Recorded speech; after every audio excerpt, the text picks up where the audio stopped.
high reps ain't just for steroid users, motherfucker. Oh, I'm natural. I only do 6 to 8 reps. That's why you look like shit. Because you ain't working. You ain't maturing your muscle. You ain't pumping blood into getting the pump. So you motherfuckers go back and watch Ardo videos. They'll do it high reps did. Look at the pros now. They're doing high reps. And you'll learn something and shut the fuck up. I keep saying that natural bodybuilding and enhanced bodybuilding are two completely different sports. And a big part of that has to do with the fact that certain training techniques work incredibly well for steroid users, but simply are not effective for those of us that are natural. There's no better example of this than pump training. The pump is probably one of the most important things when it comes to training for size. The pump has been an obsession of juicy bodybuilders for decades. All they can talk about is how great it feels to have a pump. I'm getting the feeling of coming in the gym, I'm getting the feeling of coming at home, I'm getting the feeling of coming backstage when I pump up. And you get a lot of these guys that go to the gym and they don't even have a program. They don't track their lifts, they don't even do any compound movements. They just hop from machine to machine, using low to moderate weights and doing a shitload of volume, which gets them a skin-splitting pump.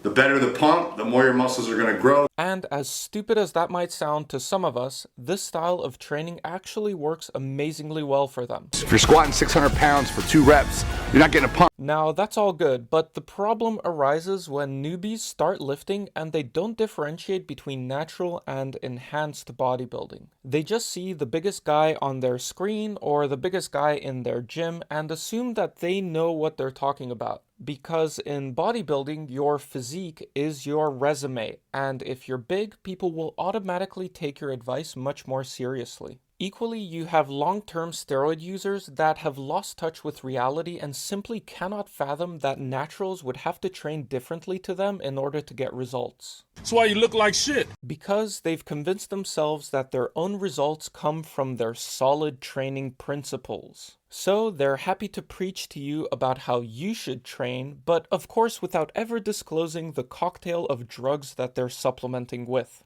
So you get all these guys going to the gym without the assistance of anabolics, and all they do is chase the pump, which has them looking slightly bigger for half an hour, but after months or even years of training, their actual physique development is completely stagnant. You see, naturals need intensity to grow their muscles. It's not enough for us to send blood to our muscles because our blood is not laced with anabolic steroids. We use moderate volume and high intensity to damage our muscle fibers, which in turn puts our body into a temporary anabolic state by increasing protein synthesis so our damaged muscles can be repaired bigger and stronger than before. But I just go for the burn.